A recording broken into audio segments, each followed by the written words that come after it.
Battalion defence classes में आपका स्वागत है। जय हिंद दोस्तों, मैं फुलेंद्र सिंह और मैं आज आप लोगों के लिए लेकर आया हूं रोज़ की तरह करंट अफेयर्स।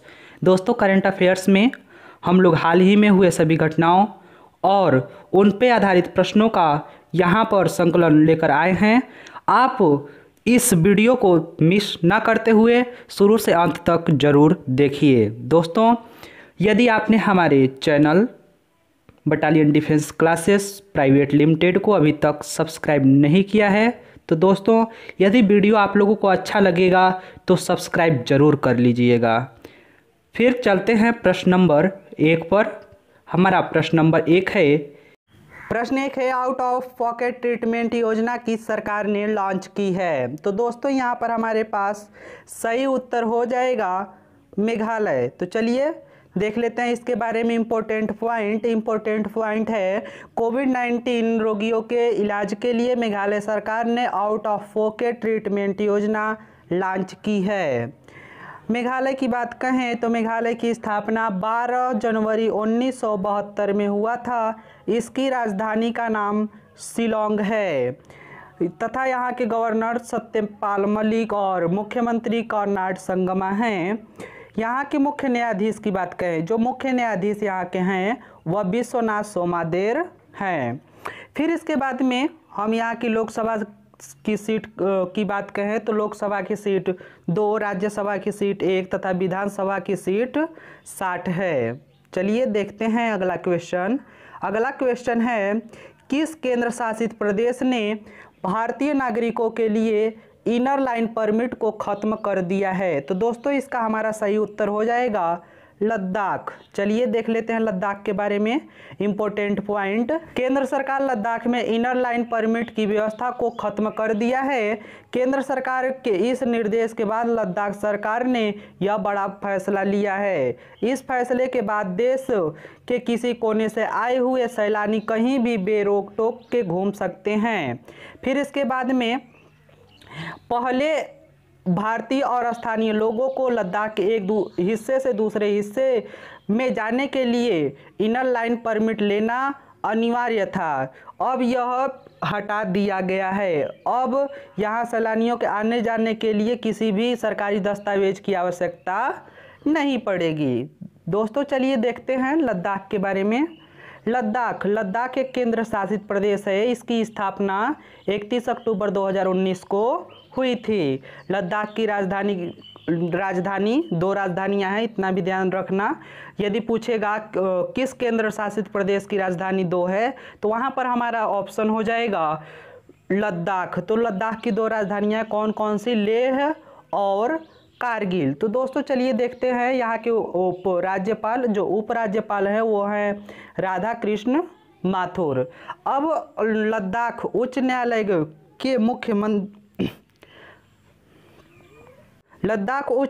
के मुख्य न्यायाधीश पंकज मित्तल और यहाँ की प्रमुख झील पेंगोंग झील है। फिर यहाँ पर हम देखें एक महत्वपूर्ण यहाँ पर हमारे पास क्वेश्चन आता है कि क्षेत्रफल की दृष्टि से भारत का सबसे बड़ा केंद्र शासित प्रदेश कौन सा है? तो इसका भी उत्तर हमारा हो जाएगा लद्दाख। चलिए देखते हैं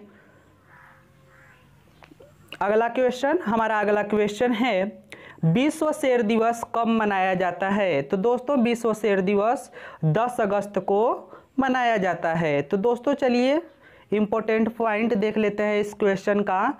विश्व शेर दिवस 2013 से मनाना शुरू किया गया था। यह दिवस शेर के बारे में जागरूकता बढ़ाने और उनके संरक्षण के लिए समर्थन जुटाने के लिए हर साल 10 अगस्त को मनाया जाता है और साथ ही शेरों के सुरक्षित ठिकाना सुनिश्चित करने और पर्यटन को बढ़ावा देने के लिए यह दिवस मनाया जाता है। 2021 का थीम है अफ्रीकी शेरों का धीमा उन्मूलन।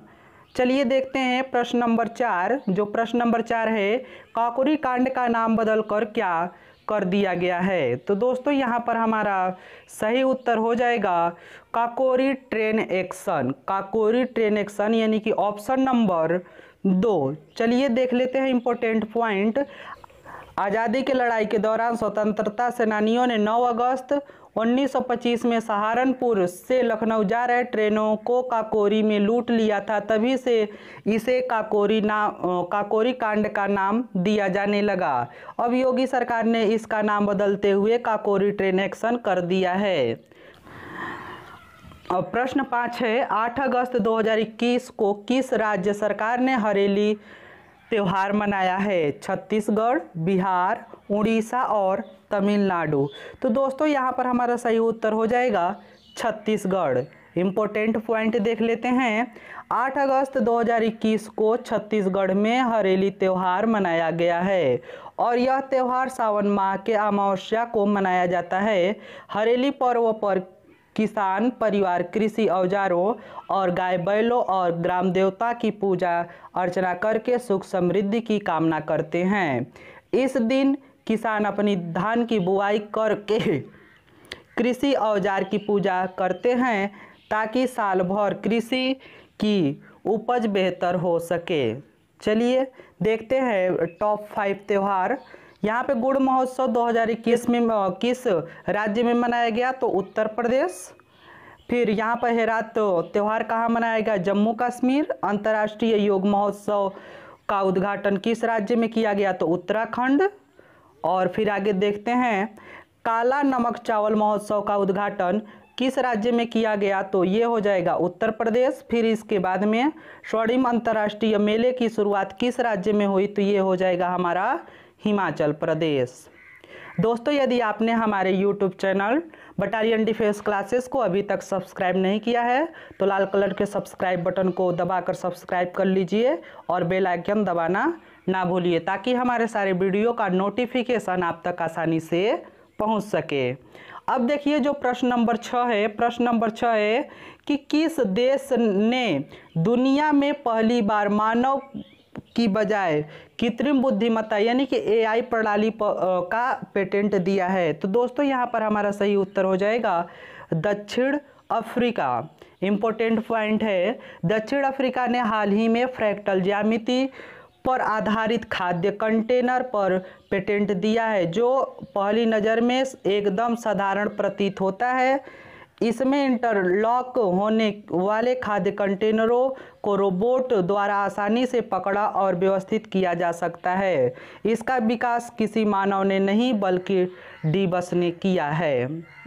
फिर यहाँ पर प्रश्न नंबर 7 है, किस राज्य के मुख्यमंत्री ने ई-नगर मोबाइल ऐप लॉन्च किया? तो दोस्तों यहाँ पर हमारे पास जो आंसर हो जाएगा वो आंसर हो जाएगा गुजरात। यहाँ पर देखते हैं इंपॉर्टेंट पॉइंट, गुजरात राज्य के मुख्यमंत्री विजय रूपानी ने राज्य के नगरों नागरिक केंद्रीय सेवाएं लोगों को आसानी से घर बैठे उपलब्ध हो इसके लिए डिजिटल क्रांति के उपयोग से ई-नगर मोबाइल ऐप और पोर्टल लॉन्च किया। ई-नगर में संपत्ति कर, पेशेवर कर, फिर इसके बाद में जल निकासी शिकायत निवारण, भवन अनुमति, आग और आपातकालीन सेवाओं सहित 52 सेवाओं के साथ 10 मॉडल सम्मिलित हैं। चलिए देखते हैं गुजरात के बारे में, थोड़ा गुजरात का फैक्ट देख लेते हैं। गुजरात की राजधानी गांधीनगर तथा यहाँ के मुख्यमंत्री विजय रूपानी हैं।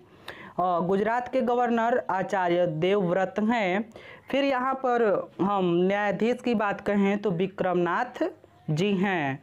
फिर गुजरात के विधानसभा सीटों की बात कहें तो 182 राज्यसभा सीट 11 तथा लोकसभा सीट 26 हैं। चलिए देखते हैं अगला क्वेश्चन। अगला क्वेश्चन हमारे पास है प्रश्न नंबर 8, किस राज्य सरकार ने IT क्षेत्र में राजीव गांधी पुरस्कार देने की घोषणा की है? तो दोस्तों यहाँ पर हमारा सही उत्तर हो जाएगा महाराष्ट्र।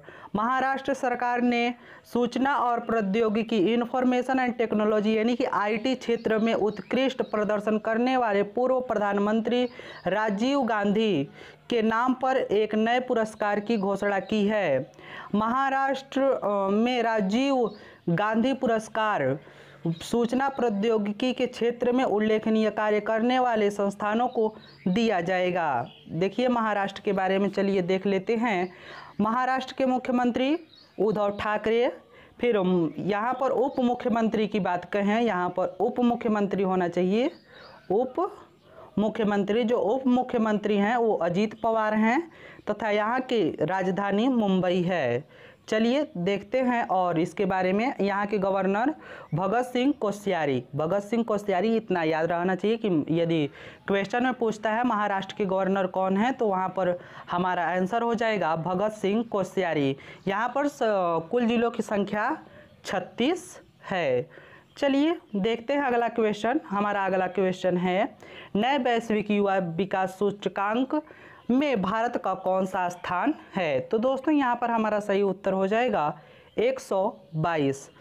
लंदन एवं राष्ट्रमंडल सचिवालय द्वारा जारी 181 देशों के युवाओं की स्थिति को मापने वाले नए वैश्विक युवा विकास सूचकांक में भारत का स्थान 122वें स्थान पर है।